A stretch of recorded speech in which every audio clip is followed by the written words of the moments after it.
హల్లెలూయా హల్లెలూయా హల్లెలూయా. చక్కగా స్తుతి ఆరాధన నడిపించిన వృద్ధి గారికి, సహోదరి మేరీ గారికి ఎంతో ఆత్మతో సత్యంతో స్తుతి ఆరాధన నడిపించారు. వారికి ప్రభు పేరు వందనాలు. అలాగే పాల్పొందిన మీ అందరికీ కూడా వందనాలు చెల్లించుకుంటే ఈ మధ్య సమయంలో సమయం అవుతుంది కాబట్టి కానుకలు సమర్పించుకుందామండి. ఎవరికైనా ప్రేరణ ఉంటే సాక్షాత్ చెప్పవలసిన వారు మన ముందు సాక్షాత్ తెలియజేయగా కోరుచున్నాం. దేవునికి మహిమ కలుగుగాక. సాక్షాత్ సమయము కానుక పాట మన కుమారమ్మ గారు కుమార్తె ఇవాళ పోయి నడిపించారు. మీరు సిద్ధపడండి. ఈ సమయంలో సాక్ష్యాలు చాలా శ్రేష్టమైన సాక్ష్యాలు మన మధ్యలో ఉన్నాయి ఈరోజు. కాబట్టి క్లుప్తంగా శ్రేష్టమైనటువంటి దేవుని నామాన్ని మహిమపరిచేటట్టుగా క్లుప్తంగా తెలియజేయండి. ఎక్కువ సాక్ష్యాలు ఉన్నాయి. రండి.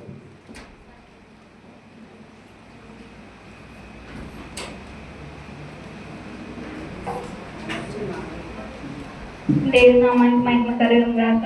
దాసులకి సహోదరులందరికీ మీ అందరికీ నా హృదయపూర్వక వందనాలండి. దేవుడు గడిచిన కాలం అంతా సత్యమైన లెక్కల చాటున నన్ను, నా తండ్రి గారిని, నా భర్త గారిని, నా కుటుంబాన్ని ఎంతగానో ఆదరించి నాగరాజు గారు వారి భర్త గారు రండి. ఎదకు రావాలి. రండి రండి. జస్ట్ పక్కన నిలబడండి. అంతే చాలు. రావాలి. భయపడకూడదు. రండి. ఏం పర్లేదు. రండి. పక్కన నిలబడండి. చక్కగా వారి భార్య భర్తలు వంట కంటే ముందు నేను చిన్న పరిచయం చేస్తాను. ఒకసారి రండి. నిలబడి ఈ పక్క ఇద్దరు పక్క పక్క నిలబడి ఒకసారి చెప్పలు కొడతారా?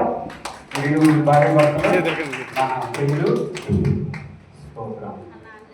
వాళ్ళ నాన్నగారు కూడా రండి. తండ్రి గారు చాలా శ్రేష్టమైన సమయం. రండి. శాంతరావు గారు కూడా వస్తారు. ఒకసారి చెప్పలు కొడదామా అందరూ కూడా?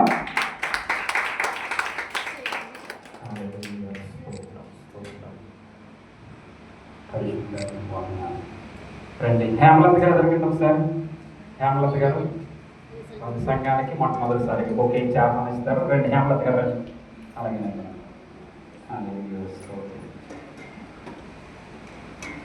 కుమారమ్మ గారు కూడా దొరికింది.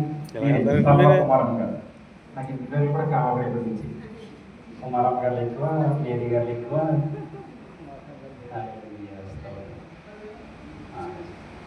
ఇరువురు కలిసి వారికి బొకే ఇచ్చి సంఘానికి ఆహ్వానిస్తారు. ఇప్పుడు చెప్పాలి. సార్ చేపట్టుకున్నాను. ఇప్పుడు చెప్పలు కొట్టాలి.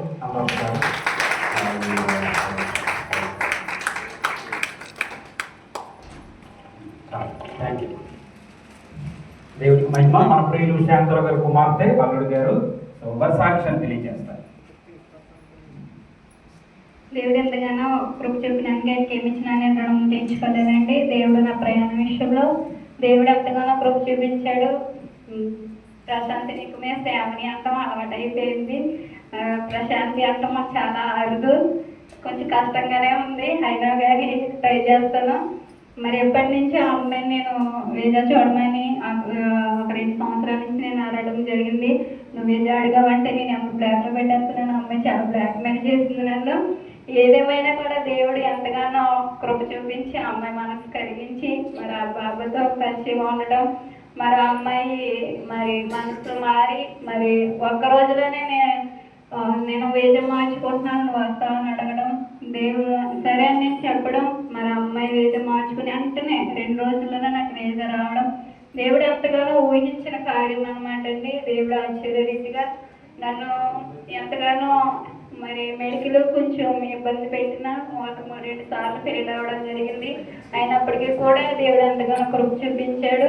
మరి మా నాన్నగారు కూడా చాలా మోటివేషన్ చేసేవారు. మా భయపడకు, ఒకవేళ అవుతే దేవుని చిత్తం కాదేమో, దేవుని కృప కాదేమో, ఒకవేళ ఏదేమైనా కానీ దేవుని చిత్తం భయపడకు అని మరి ప్రశాంతి మరి మా నాన్నగారు కూడా చాలా నన్ను ఏడ్చినప్పటికీ కూడా వారిద్దరు కూడా నన్ను చాలా మోటివేషన్ చేసేవారు.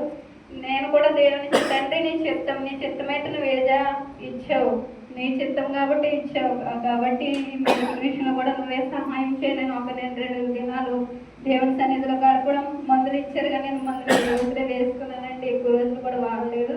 నేను దేవుడి మీద ఆధారపడి 2 దినాలు నేను ఉపవాసంగా గడిపి మరి నేను మెడికల్ కేరళ వెళ్ళడం జరిగిందండి. ఆ నాలుగేళ్లలో దేవుడు ఆశ్చర్యరీతిగా మరి దేవుని సన్నిధిలో అడిగిన వాటికి దేవుడు కాదనే దేవుడు కాదండి. ఆయన బిడ్డలు ఎప్పుడు విడిచిపెట్టే దేవుడు కాదు. అలాగే మా కుటుంబంలో చాలా మేలులు, చాలా అద్భుత కార్యాలు నా తండ్రి పట్ల, నా భర్త పట్ల, నా కుటుంబం పట్ల ఎన్నో మేలు చేశాడు. అలాగా మరి మెడికల్ విషయంలో సహాయం దయచేశారండి. మరి అలాగే ప్రయాణ విషయంలో సరిగ్గా ప్రయాణం పెట్టే సమయంలో మరి బాంబులు స్టార్ట్ చేశారండి. ఎలాగవుతుంది ఏంటని చాలా టెన్షన్ పడ్డాం. అయినా దేవుడు విడిచిపెట్టే దేవుడు కాదు. నేను ఒక దినం దేవుడి సన్నిధిలో గడిపినప్పుడు దేవుడు మరి ఆశ్చర్యరీతిగా మరి ప్రయాణం కూడా జరగడం, నా పక్షంగా సేవకులు మరి ఎంతగానో ప్రార్థన చేశారండి. మరి ప్రశాంతి కూడా ఎంతగానో ఆ బిడ్డ కూడా చాలా ఆతృతపడింది. మరి మా తండ్రి గారు మరి నా భర్త కూడా చాలా భయపడ్డారు. ఎందుకంటే బాంబుల విషయంలో. నేను ఇంకొక సంగతి అండి, మరి నేను ఫ్లైట్ ఎక్కగానే 5 నిమిషాలు పైకి ఎగురుతుంది కదండి. 5 నిమిషాలు అరగంట బాగానే నడిచిన తర్వాత విమానం షేక్ అయిపోయిందండి. ఒకసారి అందరూ భయపడిపోయారు. ఒకసారి నాకు మా నాన్నగారు ఇండియా వస్తుంటే అలాగే షేక్ అయిపోయి కింద దిగిపోయి అందరూ భయపడిపోయారు అని చెప్పి నాకు ఆ సంఘటన గుర్తొచ్చి చాలా భయం వేసింది. తండ్రి, నీవు ఉన్నావు, నువ్వు విడిచిపెట్టే దేవుడు కాదు, నీవు చిత్తము కాబట్టి నన్ను ఎంతవరకు నడిపించావని నేను అక్కడే విమానంలో ప్రార్థన చేసుకోవడం జరిగిందండి. నాతో పాటు చాలా మంది దేవుని సన్నిధికి వెళ్ళే వాళ్ళు ఉన్నారు. వాళ్ళందరూ కూడా ఏసురత్తులు చేయి ఎక్కిన కానించి దిగే వరకు కూడా అదే పాఠం పాడేవారండి. ఒక అరగంట మంచిగానే ఉండేది, మళ్ళీ ఒక అరగంటకి మళ్ళీ షేక్ అయిపోయేదండి. చాలా భయం వేస్తుంది అనమాట. అయినప్పటికీ కూడా దేవుడు ఎంతగానో కృప చూపించి మరి విమాన ప్రయాణంలో దేవుడు ఎంతగానో సహాయం చేసినందుకు ఆయనకి ఏమి ఇచ్చినా దేవుడు రుణం తీర్చుకోలేము. నాకు 2 బిడ్డలండి, పాప బాబు. వారు చదివే చదువులో కూడా దేవుడు ఎంతగానో కృప చూపించలేదు. నాకు 2 తమ్ముళ్ళు.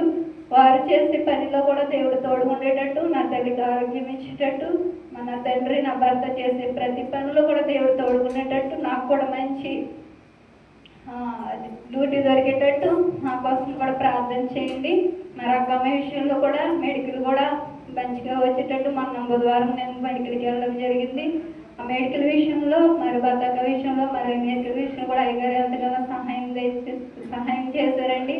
మరి అలాగే ప్రశాంతి గారి కోసం కూడా ప్రార్థన చేయండి. వారి అబ్బాయికి నీరసంగా ఉందని విని ఉన్నాం. నేను ప్రయాణమయ్యే రోజునే చెప్పింది. మరి ఆ బిడ్డ కోసం కూడా మీరు అందరూ జ్ఞాపకం చేసుకోండి.